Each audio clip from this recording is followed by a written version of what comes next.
നമസ്കാരം. കൊച്ചിയിൽ നടിയെ ആക്രമിച്ച കേസിൽ എറണാകുളം പ്രിൻസിപ്പൽ സെഷൻസ് കോടതി ഇന്ന് വിധി പറയാനിരിക്കെ കോടതിയിൽ കനത്ത സുരക്ഷ. കോടതിയിൽ കൂടുതൽ നിയന്ത്രണം ഏർപ്പെടുത്തി. പൊതുജനങ്ങൾക്കും മാധ്യമങ്ങൾക്കും നിയന്ത്രണമുണ്ടാകും. അതുപോലെ സുരക്ഷ കൂടുതൽ പോലീസിനെ വിന്യസിക്കും. നടിയെ ആക്രമിക്കാൻ ദിലീപ് പൾസർ സുനിക്ക് 1.5 കോടി രൂപയ്ക്കാണ് കൊട്ടേഷൻ നൽകിയത് എന്നാണ് അന്വേഷണ സംഘം കണ്ടെത്തിയത്. കേസിന്റെ അന്വേഷണം അട്ടിമറിക്കാൻ ദിലീപ് ശ്രമിച്ചതിന് തെളിവുകളുമുണ്ട്. അന്വേഷണം അട്ടിമറിക്കാനായി വ്യാജ വാട്സ്ആപ്പ് ഗ്രൂപ്പ് ഉണ്ടാക്കിയത് ദിലീപാണെന്നാണ് അന്വേഷണ സംഘത്തിന്റെ കണ്ടെത്തൽ. അന്വേഷണ ഉദ്യോഗസ്ഥരെയും പൊതുസമൂഹത്തെയും തെറ്റിദ്ധരിപ്പിക്കാൻ വ്യാജ ചികിത്സാ രേഖകൾ ഉണ്ടാക്കിയതെന്നും അന്വേഷണ സംഘം കണ്ടെത്തി.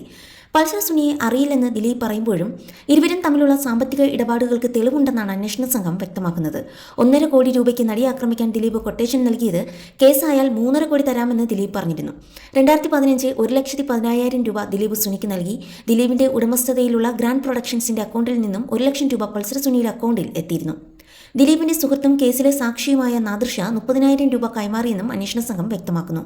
നടിയെ ആക്രമിച്ച കേസിന്റെ അന്വേഷണം അട്ടിമറിക്കാൻ ഉണ്ടാക്കിയ ദിലീപിനെ പൂട്ടണം എന്ന വ്യാജ വാട്സ്ആപ്പ് ഗ്രൂപ്പ് പിന്നിൽ ദിലീപ് തന്നെയാണെന്നും അന്വേഷണ സംഘം കണ്ടെത്തി. തനിക്കെതിരെ ഗൂഢാലോചന നടക്കുന്നുണ്ടെന്ന് വരുത്തി തീർക്കാനായിരുന്നു ഇത്.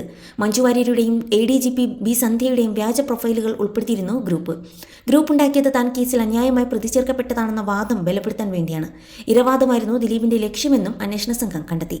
കേസിലെ 1-ാം പ്രതിയായ പൾസർ സുനിയും ദിലീപും നേരിട്ട് ഫോൺ വിളിയോ സന്ദേശങ്ങളോ ഇല്ല.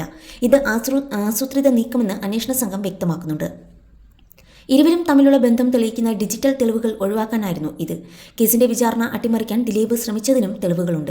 സാക്ഷികളെ സ്വാധീനിക്കാൻ ആസൂത്രിത നീക്കങ്ങൾ നടത്തിയിരുന്നു. സാക്ഷികളെ മൊഴിപിടിപ്പിക്കാൻ ശ്രമിച്ചു. അന്വേഷണ ഉദ്യോഗസ്ഥരെയും പൊതുസമൂഹത്തെയും തെറ്റിദ്ധരിപ്പിക്കാനായി വ്യാജ ചികിത്സാ രേഖകൾ ചമച്ചുവെന്നും അന്വേഷണ സംഘം കണ്ടെത്തി.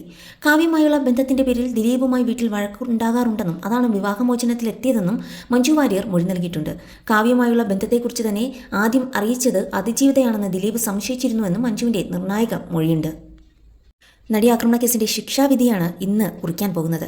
8 ആണ്ട് പിന്നിട്ട വഴികൾ, മൊഴിമാറ്റങ്ങളുടെയും നിറമാറ്റങ്ങളുടെയും നാടകീയതകൾ പലത് കണ്ട സംഭവ ബഹുല വിചാരണയ്ക്കൊടുവിൽ Ernakulam principal sessions judge Honey M. വർഗീസാണ് വിധി പറയുന്നത്. 8-ാം പ്രതി ദിലീപ് അഴിയെണ്ണുമോ എന്നതിലേക്കാണ് നാടിന്റെ നോട്ടം അധികവും. ദിലീപിനെതിരെ ചാർത്തപ്പെട്ട ക്രിമിനൽ ഗൂഢാലോചന തെളിയിക്കപ്പെടും.